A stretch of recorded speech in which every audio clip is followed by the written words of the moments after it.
और सीखें वर्कशीट 11।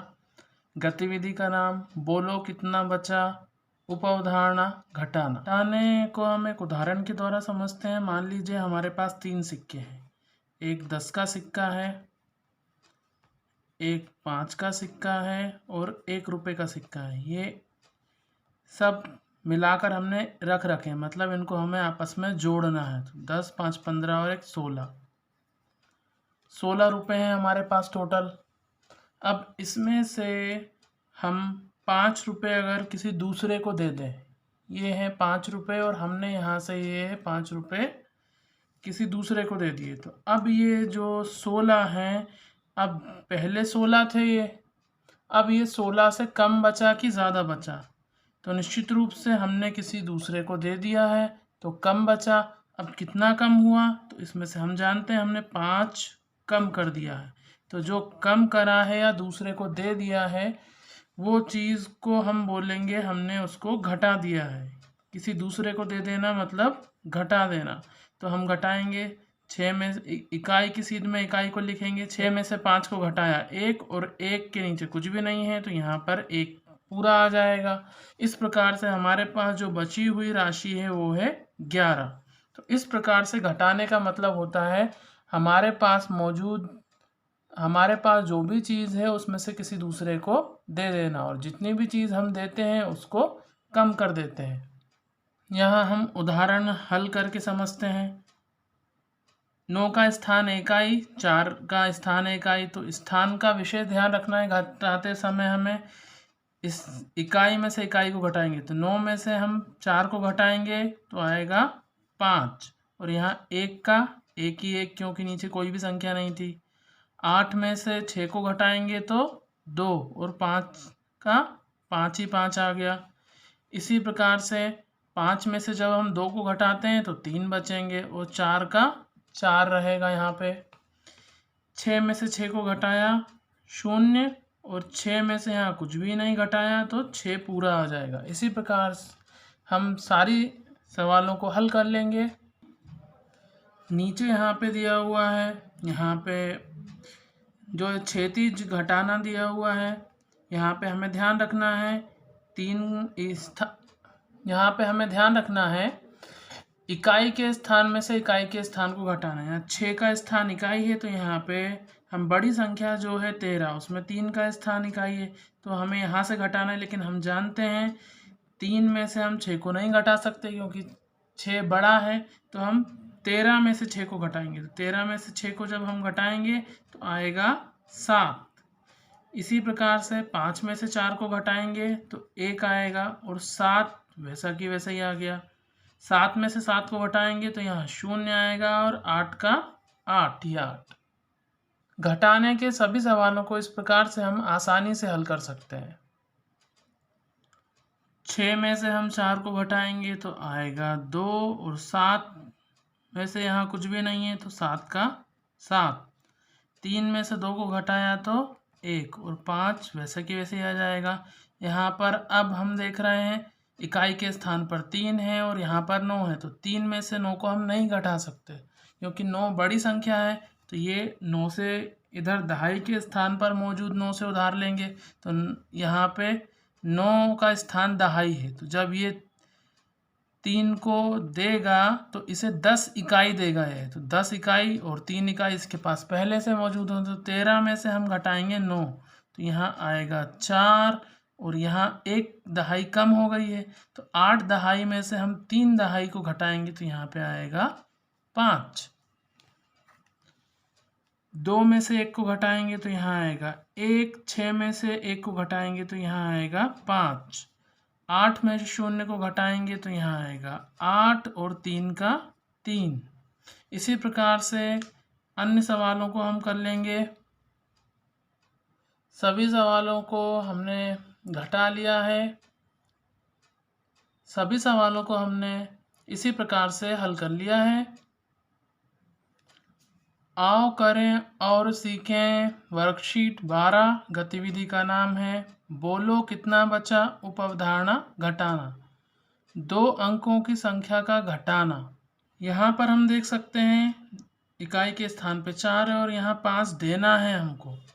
तो हम दे नहीं सकते, इसलिए 6 से यहाँ पे दहाई से उधार लेंगे तो यहाँ पे ये देगा 1 लेकिन मिलेगा 10, क्योंकि हम जानते हैं 1 दहाई 10 इकाई के बराबर होता है। तो यहाँ पे 14 में से जब हम 5 घटाएंगे तो यहाँ बचेगा 9, और यहाँ 5 में से 2 घटाएंगे तो यहाँ बचेगा 3।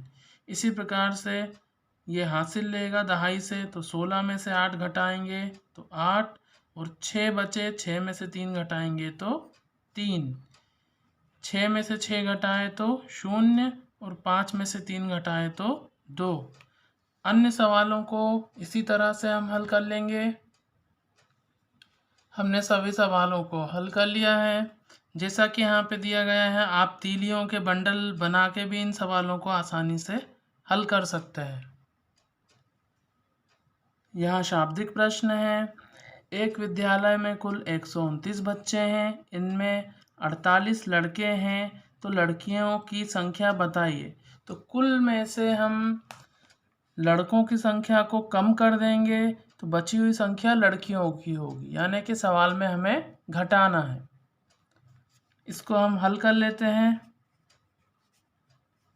विद्यालय में बच्चों की कुल संख्या है 129, लड़कों की संख्या है 48, तो लड़कियों की संख्या हमें ज्ञात करनी है। तो हम 129 में से 48 को घटा देंगे, 9 में से 8 को घटाया तो 1, और 12 में से 4 को घटाया तो 8, यानी विद्यालय में लड़कियों की संख्या है 81। एक पेटी में टोटल 97 लड्डू हैं, उसमें से 79 लड्डू बच्चों को बांट दिए गए हैं, तो पेटी में शेष बचे लड्डुओं की संख्या तो घटाना है सवाल में हमें। 17 में से हम 9 घटाएंगे, यहाँ से हासिल लेना पड़ेगा, क्योंकि 17 में से 9 घटाएंगे तो यहाँ पे बचे 8, और यहाँ 8 में से 7 को घटाया तो 1। हेमा 50 रुपये लेकर बाजार गई है, उसने 37 रुपये का सामान खरीदा, तो उसके पास कितने रुपए बचे। तो 50 में से हम 37 को घटा देंगे, यहाँ से हासिल दिया 10 में से 7 घटाया तो 3, 4 में से 3 घटाया तो 1। एक पेड़ पर 20 चिड़िया बैठी थी, उसमें से 6 चिड़िया उड़ गईं, तो अब पेड़ पर कितनी चिड़िया शेष बची हैं। तो हम 20 में से 6 को घटा देंगे, यहाँ से हासिल दिया 10 में से 6 घटाया तो 4, और यहाँ पे बचा 1, तो पेड़ पर शेष 14 चिड़िया बची। आओ करें और सीखें 13 गतिविधि का नाम है अनुमान लगाओ, नाप कर बताओ। उप अवधारणा लंबाई की माप का अनुमान। तो यहाँ पे हमें दिया गए हैं मात्रक, ये अमानक मात्रक हैं जिनका उपयोग पुराने समय में किया जाता था। यहाँ पे बीता है, ये होता है 1 बीता, और इस बीते से आपको अपने हाथ से लंबाई को यहाँ पे मापना है। जैसे दरवाजे की चौड़ाई, तो आपके घर के दरवाजे की चौड़ाई आपको बीते से नाप लेनी है। जैसे मेरे घर के दरवाजे की चौड़ाई मैंने बीते से नापी है तो 4 बीता आई है। अंगुल, अब ये जो है 1 अंगुल कहलाता है, ये चौड़ाई जो है ये 1 अंगुल कहलाती है। तो इतनी चौड़ाई को आपको, जैसे ये किताब की चौड़ाई अगर मैं मापूं अंगुल में, तो 1 और 1 2 अंगुल है। जब हम नॉर्मल चाल से चलते हैं तो हमारे दोनों कदमों के बीच की जो दूरी होती है वह कहलाती है कदम।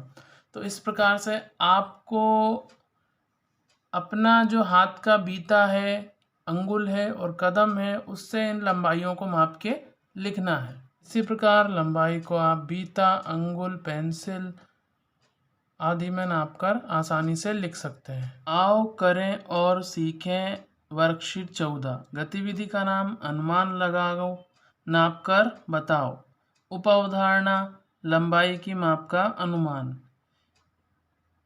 यहाँ पे हमें डंडे या पटरे की सहायता से जो हमें निर्देश दिए गए हैं उनके अनुसार वस्तुओं की लंबाई मापना है। जैसे यहाँ पहले दिया हुआ है कक्ष की सबसे बड़ी लंबाई, मतलब आप जिस भी क्लास में बैठते हैं उसकी लंबाई आपको एक डंडे की सहायता से मापना है, और लंबाई मापने के पहले अनुमान लगाना है उस दूरी को देखकर, लंबाई को देखकर कि कितनी उस डंडे की लंबाई के अनुसार लंबाई हो सकती है। जैसे कि यहाँ हम देखें इस किताब की लंबाई अगर हम पेंसिल के अनुपात में देखें तो अनुमान लगाएं तो लगभग 3 पेंसिलों में किताब की लंबाई नप जानी चाहिए। तो हम यहाँ पर इसको नाप लेते हैं 1 और ये 2, तो ये लगभग अनुमान से 2 पेंसिल में नप गई है लंबाई। तो आपको यहाँ पे अनुमानित लंबाई लिखनी है, फिर डंडे की सहायता से नाप कर देखना है सारी चीज़ों को और लिखते जाना है। जैसे कक्ष की चौड़ाई तो आप पहले देखेंगे और अनुमान लगाएंगे, फिर उसी डंडे से आपको पूरी लंबाई और चौड़ाई इन चीज़ों की आपको मापना है और वास्तविक जो आ रही है नाप उसको यहाँ पे आपको लिखना है और अनुमानित यहाँ पे लिखते जाना है और वास्तविक यहाँ पे लिखते जाना है। इस प्रकार से इसे पूरा करना है। अनुमानित लंबाइयों को इस तरफ लिखते जाएंगे और वास्तविक लंबाइयों को नापने के बाद लिखते जाएंगे। आओ करें और सीखें 15। वर्कशीट 15 है। गतिविधि का नाम कौन वजनदार है। उपावधारणा है वजन का अनुमान। बच्चों यहाँ पे हम वस्तुओं के वजन का अनुमान लगाएंगे। किस वस्तु का वजन कम है और किस वस्तु का वजन ज़्यादा है। जैसा कि हम यहाँ पे देख सकते हैं, हल्का भारी पहचानिए, हल्की वस्तु के सामने सही का निशान लगाना है। दी गई दोनों वस्तुओं में से जिस वस्तु का वजन कम है उसके सामने हमें सही का निशान लगाना है। तो यहाँ पे एक फुटबॉल दी गई है और यहाँ एक गुब्बारा दिया गया है। तो इसमें हम जानते हैं गुब्बारे का वजन कम होता है। कुर्सी और मेज़, इसमें से मेज़ का वज़न ज़्यादा होता है, कुर्सी का वज़न कम होता है। पपीता और सेब, तो सेब जो है वो पपीते से आकार में छोटा होता है इसलिए उसका वज़न कम होता है। टमाटर और कद्दू, तो कद्दू काफ़ी बड़ा होता है उसका वज़न ज़्यादा होता है, तो कम वज़न वाली वस्तु है टमाटर। एक मोटरसाइकिल और कार, तो हमें पता है मोटर कार का वज़न ज़्यादा होता है और मोटरसाइकिल का वज़न कम होता है। इस प्रकार से जिन भी वस्तुओं का वज़न कम है, जो हल्की हैं, उसके सामने के बॉक्स में हमें सही का निशान लगाना है।